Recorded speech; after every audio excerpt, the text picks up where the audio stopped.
Hello বন্ধুরা, কেমন আছো সবাই? আশা করি খুব ভালো আছো। আজকে একটা ছোট মিনি ব্লগ নিয়ে চলে এসেছি। আজকে দেখো আমার বড় মশাই আজকে বাজার থেকে ব্যাগ কি এনেছে তোমাদের দেখাবো।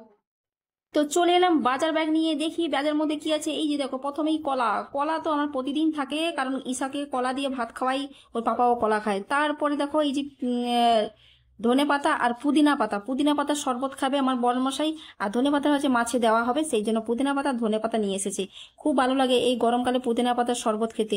এই যে দেখো সজনে ডাঁটা, সজনে ডাঁটা এনেছে মাছ দিয়ে ঝোল করে খাবে বলে। আর কি আছে প্যাকেটের মধ্যে?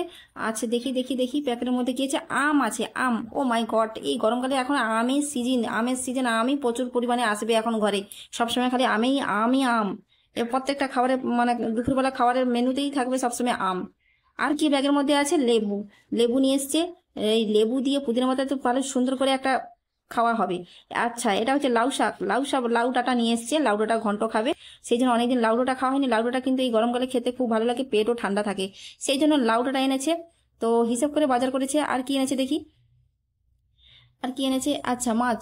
মাছ এনেছে, এই যে দুটো মাছ পুঁটলি, দু রকমের মাছ এনেছে। দেখি তোমাদের দেখিয়ে দিই মাছ পুঁটলির মধ্যে কি কি মাছ এনেছে, দেখাই তো। এই যে দেখো, চিংড়ি মাছ, চিংড়ি মাছ এনেছে।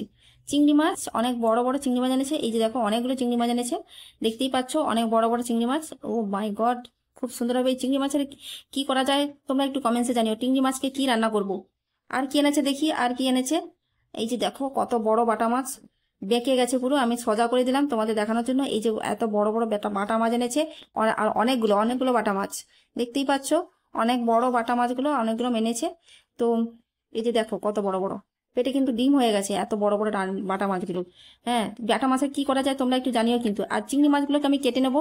এই যে দেখো বাজার থেকে কিন্তু কেটে আনেনি, আমি কিন্তু ঘরে কেটে নেবো। বাজারে কাটতে বললে মাথাগুলো কেটে বাদ দিয়ে দেয়। মাথাতে মধ্যে ঘি থাকে, ঘিটা খেতে ভালো লাগে, সেই জন্য আমি বাড়িতে কেটে নিচ্ছি। এই যে দেখো মাথাগুলো আমি কিন্তু হাতেই কেটে নিই মাছগুলো। তোমরা কি হাতে কাটো না বঁটিতে কাটো একটু কমেন্টসে জানিও। আমি কিন্তু এই চিংড়ি মাছগুলো হাতেই কেটে নিই, একদম পা মাথা টাথা সব কেটে বা দিয়ে দিই। হ্যাঁ, আর বেশি তো নেই, এইগুলো কাটতে থাকি, তোমরা দেখতে থাকো ভিডিওটা। তোমরা কি হাতে কাটো একটু জানাও কিন্তু। তোমরা হাতে নিশ্চয়ই কাটো না, তোমরা বটিতে কাটো। এবারে দেখো এই যে আম, আমি সমস্ত কিছু একসঙ্গে দেখে দিচ্ছি। এবার মেঝেতে সাজিয়ে দিয়েছি। এই যে দেখো আম, পুদিনা পাতা, ধনে পাতা, কলা, লেবু, সজনে ডাঁটা, আর হচ্ছে লাউ ডাঁটা, আর মাছ। এই যে মাছটাকে ধুয়ে পরিষ্কার করে এখানে রেখে দিয়েছি। এই যে চিংড়ি মাছটাকে ধুয়ে কেটে ধুয়ে পরিষ্কার করে এখানে রেখে দিয়েছি। এখন আমি নুন হলুদ মাখিয়ে নিচ্ছি। চিংড়ি মাছটাতে নুন হলুদ মাখিয়ে নিচ্ছি, বাটা মাছটাতে নুন হলুদ মাখিয়ে নিচ্ছি।